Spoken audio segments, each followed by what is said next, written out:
I wanted to record a quick tutorial to show you how to use the wing overlays. So these are actual wings that my studio manager and I made last year. So this is the set that I'm going to use today. It's the white front layer.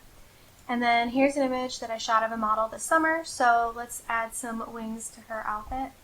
So to kind of speed this up, I already cut her out. So as you can see, I can just sort of turn on this layer, and here's a layer mask over here of her. And then I'm going to shut that off so that you can see I dragged the wings over using shift. I resized them, and kind of tilted them. Usually a good rule of thumb is to follow the shoulder line of your model so that they line up, and then to make them proportional. I think this looks pretty good. The other thing I did is I put a little layer mask on because as you can see her elbow was kind of cut off by the shears, so it would make sense that the wings would be as well.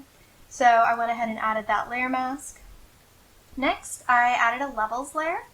And this is just to match, her to the background to the wings so that everything is going to kind of blend, different. You want to have a good grayscale. Your blacks should be the same level of black. Your white should be the same level of white.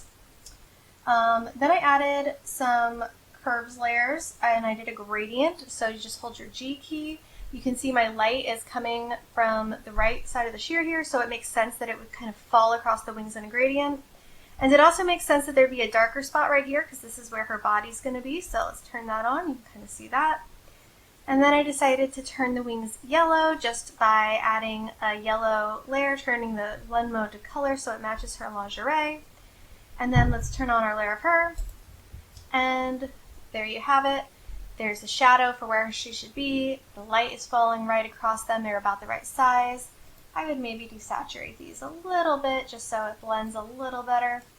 But if you're, a quick trick that I use too to get a good composite is to create a new fill layer. This is how you do it. Come to solid color, and then I always say sorry, we don't want to do that right there. We want to do that up here.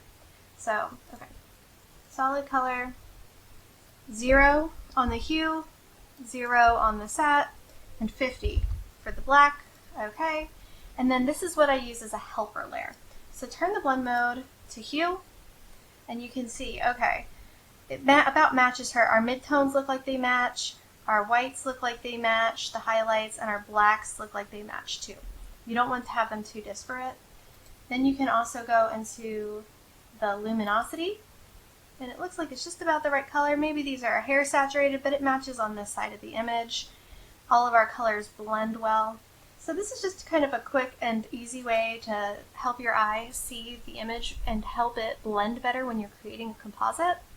But there you have it. Thank you so much. I hope this was helpful.